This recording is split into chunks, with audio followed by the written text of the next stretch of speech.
Hi everyone. Hi Assia. Hello, Usman. How are you doing? I'm good. I'm well. How are you? Good, not too bad, thank you. Okay, Yes. first I'd like to introduce Assia here. So please everyone welcome our esteemed speaker and expert, Assia Nait Kassi, with a background in behavioral science and pedagogy. Assia brings a wealth of knowledge and experience to our discussion today. As the founder of MentalEdGroup, she has dedicated her career to advocating for the unique needs of gifted and talented learners, striving to bridge the gap between research, society, and policy. Throughout her work, Asi has not only identified the characteristics and behaviors of gifted and talented, but also has explored the challenges they face in traditional education environments. Her insights into how educators and parents can effectively identify and support these exceptional learners, both academically and socio-emotionally, are invaluable. Today, Asia will guide us through the understanding what gifted and talented means and the well-being of gifted students, as well as provide insights into how teachers can differentiate instructions to meet their unique needs. Additionally, she will share practical strategies for parents to support and nurture the talents of their gifted children outside of the school environment. Let's give a warm welcome to Asia. We won't take any further time, Asia, sorry. We're going to jump into the first question. Yeah. But honestly, I really appreciate your time today. Really sincerely appreciate your time and Yes. excited to share what you have to say because this topic for me, it's very special actually on a personal level, and I'll share later why it is special for me. But we'll just delve into the first question if that's okay, Asia. Yes. Yes. First of all, thank you very much for having me as well, and let's start. Yeah, sure, sure. I just want to ask you, Asia, if you can provide an overview of what it means to you for a learner to be considered gifted and talented. Now, what kind of behaviors do they exhibit as gifted and talented learners, actually? Yeah, it's a very good question, and one that is, I think, being asked quite often by educators and parents, or traditionally, what we know about or what we think about gifted and talented learners is the old image of Einstein, where somebody would look at a book and then could sort of repeat it and being very in a rote version know what was in the book, and then everybody was in awe about how smart somebody is. Mm, But more and more, we come actually to realize that just as we are all individuals and we are all people, that's the way it is with giftedness. It's a very broad spectrum in itself, I would say, and the range of these specific talents within this. Within the definition of gifted and talented is it's variable, and you have generally intellectual individuals, but you also have children who are learners who are gifted in the arts or mm, in music or in sports, and don't know or cannot necessarily perform in an academic level in an academic setting or a traditional academic setting. So if we therefore want to discuss what are characteristics or what is a general overview, we need to have a sort of multi-layered discussion about it. We as communities, as societies, as a more and more globalized society, we don't want to put one label on a whole group. We want to mm, say as many as there are children in a classroom, as many forms of diversity or, sorry, of inclusion there should be. Um, but in general, what we can say about gifted and talented learners is that within the specific field that they have their gifts in or talented or talents in, they learn in a very advanced way. They form a sort of a more elaborate and differentiated knowledge. They have a more elaborate and differentiated knowledge of a topic. To become very practical here is, for example, if you ask a child, how many corners do you have in your house as part of the math curriculum, you'd have a group of learners that would say, I have these amount of corners, but you would have learners that would say, do you calculate this? Like they would be very thorough and very elaborative on how what they consider part of their house. For example, is the shed part of my house? Because then I have to take in these corners as well. Their level of understanding and their level of understanding topics or have knowledge of topics is very very in depth, and these learners are also more likely to draw conclusions from evidence and reasoning rather than from an explicit statement. For example, if you would say, because I say so, as a teacher in the classroom, because I say so, and that's quite a more often used phrase than we would want to admit. That's just simply not enough anymore, because why do you say so? What would be the reasoning behind it? What would be the logic behind you telling me because I say so? And that really, that's really interesting. And I will explain more about that when we're talking about their behaviors, because as you also know, they have knowledge because they've read it somewhere, they've just absorbed it somewhere, that they layer into information that is being presented in school, and that's the more elaborative part of their advanced learning. John Geek, I don't know if I do his last name correct, but he calls this fluid analogizing. It's a cognitive concept that explains how different parts of the brain communicate and share information, and the speed in which that happens within the gifted and talented part of our learners is just beyond what some teachers can offer within the classroom with other learners. So when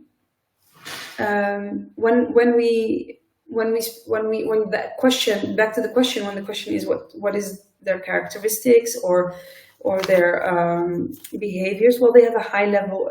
Speaking about general characteristics, they have a high level of alertness.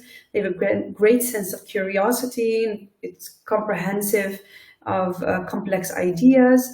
They may exhibit interests that differ from those of their peers, and I think that's where also part, if not addressed, their behaviors come from, because we create as educators that cannot differentiate on a daily basis inside the classroom. That's where we get behaviors that we might not appreciate within the classroom. Is because the advanced learning has not been met with advanced differentiation of the curriculum. You've mentioned a lot of different points there. One of them, you've mentioned behavior, and I want to, address that shortly.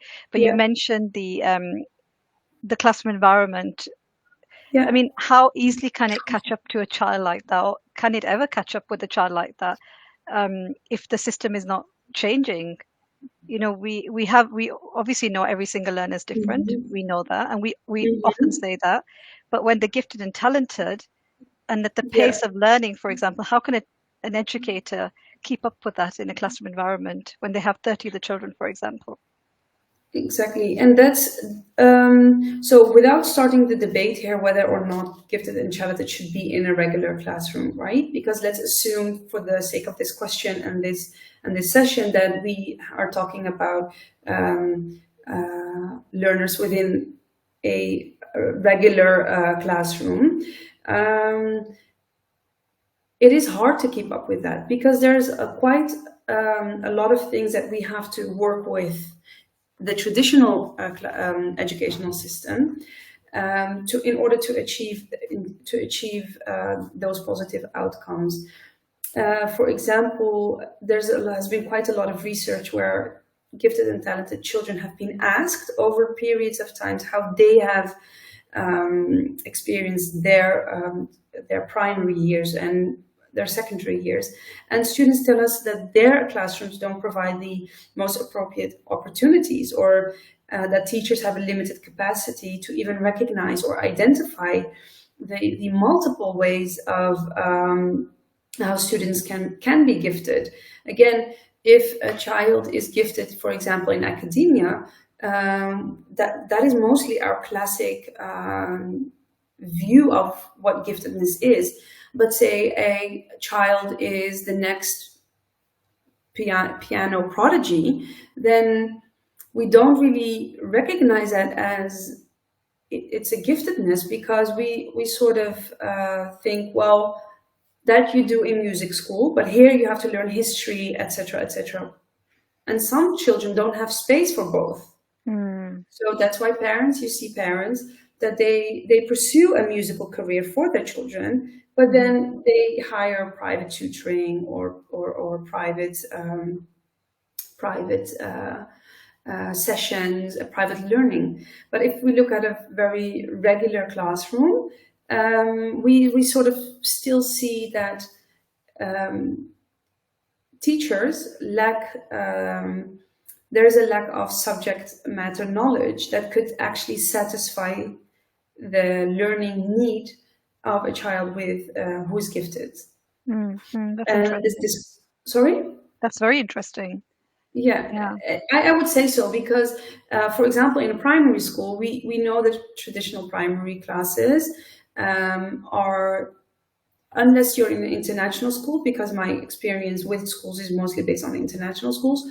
But in, for example, in Europe, where I know the educational context really well, so I'm not speaking about educational contexts outside of that, you can see that one primary teacher does the PE classes. Mm, They do the biology classes, the science classes. So they know a little from a lot, but they don't know a lot from a lot, which would actually satisfy the need of somebody with who's gifted and wants to really deeply elaborate on that knowledge, and again has a higher speed of that fluid analogy going inside his brain, in order for him to actually be satisfied. And if we speak about differentiating within the classroom as well, within the curriculum, that's a very interesting question, because differentiating it within standardized testing, within the world of standardized testing, is very scary for most senior leadership mm, or school leadership teams, because their primarily objective is to actually be able to um, uh, make sure that every student gets that final exam or does the final exam. And it's quite interesting to see how that works. If you as a teacher recognize, that's the first step, recognize, identify somebody with gifted in their classroom, and then you have to differentiate within the existing curriculum, and then how long can you keep up doing that? Because, say, for example, you have a year four child that within the math curriculum has done the whole year four curriculum within the first trimester, then you want to do a grade up and then a grade mm, up. But then that child needs to organically also grow into that grade, but then is already satisfied with the math curriculum of year five. So it's a bit of a tricky balance, I would yeah. say. Yeah. I can imagine. Yeah. I mean, I definitely can see how you can be in a setting or in a school in a classroom setting or in a school in a system which allows a certain age bracket per year, right? So if there's a Exactly. grade one, for example, that age would be for grade one. So how could you, I mean, you mentioned, there's if they already completed grade, one grade in a term, then what do you think? I mean, hypothetically speaking, what do you think what can we do to support the educators in this sense where they may need to be on a different level because they've already completed that grade in a term. So what do they do in the next term? How can you, not just you, hypothetically speaking, how can you differentiate then, and how can you provide that right support? Yeah. Well, what I would like to see within educational systems is that their starting point would be the interests and needs of the child, Yeah. rather the interests and needs of standardized tests that belong to that set year group. Um, what they can do to work with the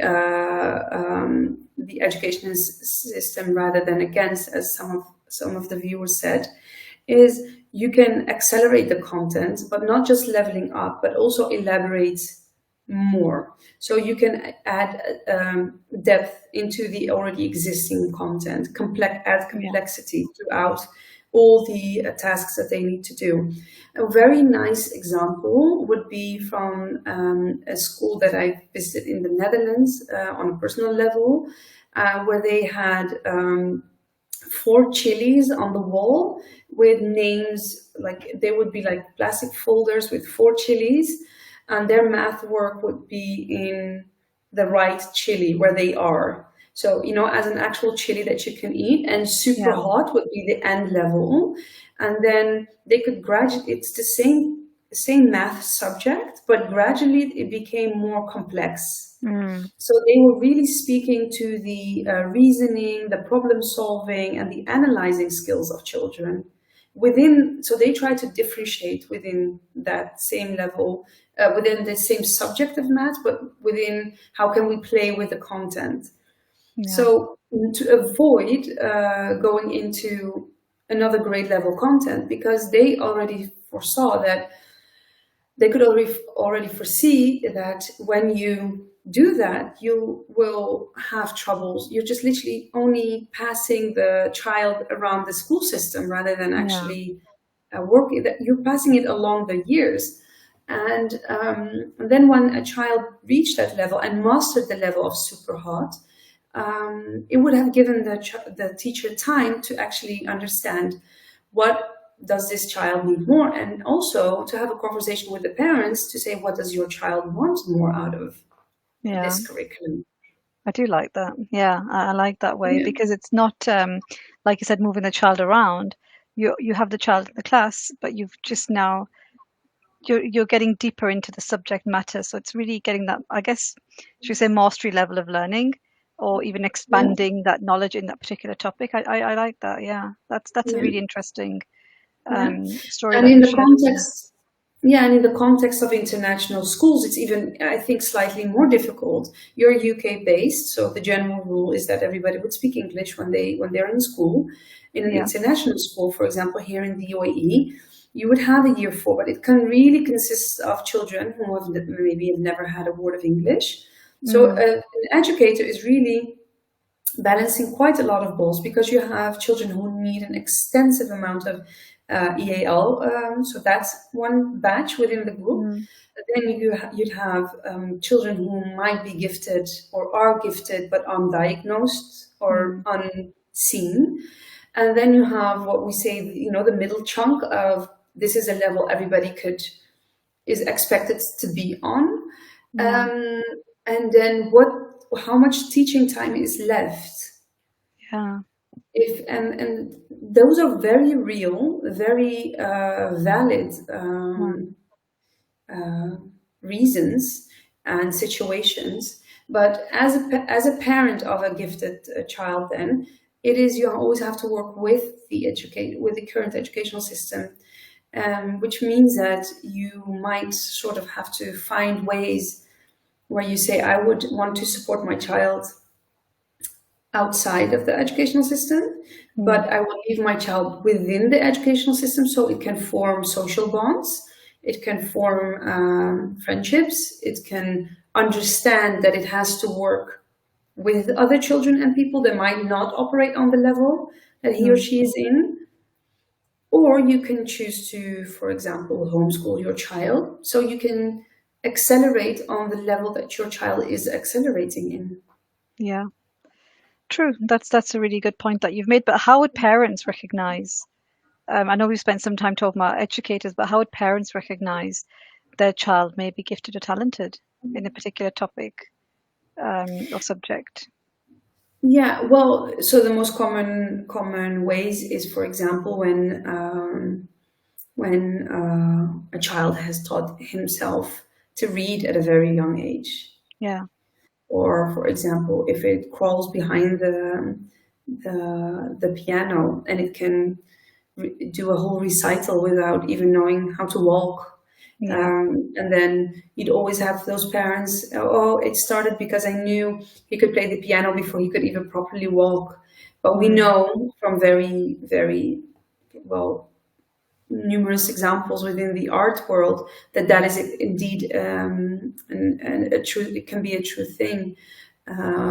But also, if we're speaking about sports, like football players are generally not considered, well, those are maybe very gifted people, but a gifted football player who is gifted within his field, the playing of football or soccer, as Americans say, can see opportunities and spaces, and well, not very known in the football world, so maybe this is not the best analogy, but he can see opportunities within the playing field, the game, that others cannot, because that is his level of giftedness. What we also understand now is that you have visual spatial giftedness. So, for example, these learners think they absorb the information in time and space. People who are exceptionally good at painting art, like Van Gogh, for example. So no, they are not maybe not exceptionally good in academics, but as parents, you'll see that, okay, I know that my child now is performing, or at least in any of his contexts, be it sports, arts, academics, or anything else, above what my previous child would do or what I see in my surroundings. Mm. And then I don't know how that works outside of Europe and the UAE, but then you'd go to the doctor, the GP, and you put your concerns there, and then gradually you'll get into the system of getting testing and see, is this really something I want to pursue, these testings, or am I going to take it as a given that my child is just maybe very much faster than others? And do I want to accommodate that in the home setting? So I want to homeschool my child, or I want to take my child out of the context where we are in and go to places where they can offer him or her that specific need? Or do I choose to put my child through the standard and traditional educational systems, but keep an eye on it? Yeah. Yeah. These are really important points that you've mentioned today, and I'm sure they've helped the audience, because there are times where parents may not even recognize, or educators may not even recognize in that child, like you mentioned, may just be that child, a concerning child, for example, because if we're not giving enough to that learner in a classroom environment or a home, you'll see behavioral challenges. And you mentioned this earlier on, and I wanted Absolutely. to bring it on into the conversation now. I mean, what can you just give me an example of what you would like in a typical situation? What kind of behavior would you see, or what is common in this given situation? Withdrawal. I would say Mm, withdrawal. The children who I read an article the other day where it says, without specific attention to these children that absolutely deserve that attention, yeah. they become nothing more than the very, very end of the standardized test, but they will never go into great achievements because they have not been offered the opportunities to do so. The other Yeah. side is also with withdrawal, so children who do not want to participate in regular classrooms anymore, they check out physically, mentally, and then you have them at home because they just the thought of going to school makes them physically sick, makes them mentally unwell. You'd realize, oh, my child doesn't want to go. This is weird. Maybe it's this, and you go to a plethora of testing why my child doesn't want to go to school. Whereas if it's undiagnosed giftedness or unseen giftedness, there's nothing much for that child to gain going to school. Mm, So what we see now is that if you have a very visually gifted child, that they can create with their hands. They just make things with their hands, and then they they live. They started living again. So yeah. that checkout behavior or isn't and there are more behaviors, but I really want to focus on this one. Yeah. Um, isn't because this child doesn't know what to do with the information being that's been taught. It's also not because they don't know how the school system needs to operate. They just feel, in my head, I know that, but I don't maybe not have the vocabulary to express that, so Yeah. they check it. Yeah. And I want Definitely. one point that I really want to make before concluding is what that does to the anxiety levels and the mental health of Yeah. these children is detrimental. So if you would ask me, like you've done in the intro, what would we do? Educating the educator, teaching or training the trainer, teaching the teacher, whatever Yeah. slogan or fancy name you want to give it, needs to start now. Yeah. Absolutely. No, I agree, Asya. Absolutely. And you've mentioned such valid points and, such, I guess, important points of discussion now to, I mean, we could carry this conversation on, right, for another Yeah. hour or two, but I know we have to come to a conclusion. But I'm sure what you've mentioned today and the points that you've made are so vital for not just, educators, but also for parents, because there are some children who are homeschooled, right? There are Yes. children who are not being accepted at school for various different reasons. And it's important for parents to recognize that and understand what it may be. So providing the right support, providing the right environment, not just in an educational setting, but also at home is very important. We do have a gifted and talented course that we've launched, and of course, you'll be there delivering that, Asia. I mean, what does it mean to you? What's your, like, I guess, biggest take on delivering this on a personal and professional level?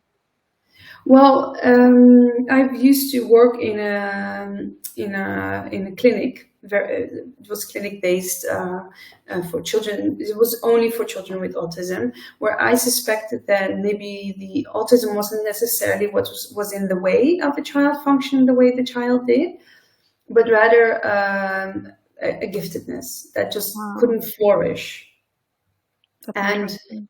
uh, yeah, and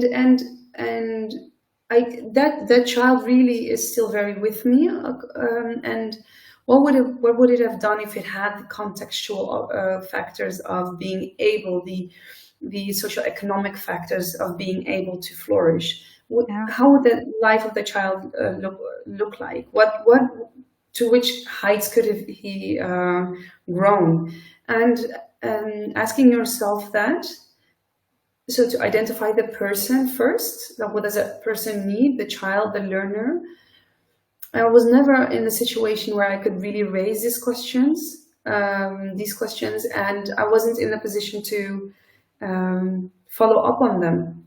Um, and that really, I still think about that, and then I think how much of these children are out there. yeah, absolutely. And I think you made a really important point here. Meeting the student or the learner where they're at is so Yeah, important. Once we meet them where they're at, then only we can provide the right support for them. Um, exactly. and if we don't do that, you've given a prime example here, we could be missing so many different milestones, so many opportunities, right? So many different Yeah, opportunities for them to succeed in their life. And that could be at any different level. Their interest could be anything from tech to art to music, exactly. to organization, to just skills that vary. But it's important to recognize them. That's really the main thing. I mean, we can talk forever, Asin, you know that. Yeah, And this topic this topic is very close to my heart on a personal level. So I mean, I really at this point we'll come to a conclusion, but I just want to thank you so much for your time. you're We're welcome. looking forward to having this course out. We're looking forward to supporting, like you said, the educators, teaching the trainers, whatever you want to call it, right? We're excited. We're really, really excited, and I'm equally excited to have you on board. So thank you so much for coming on today, sharing Yes. your expert knowledge with us. Appreciate your time. It's Sunday evening in Abu Dhabi, so really appreciate your time, Asia. Thank you You're so very much. welcome. No, you're Yes, welcome. you're very You're welcome. And thank you very much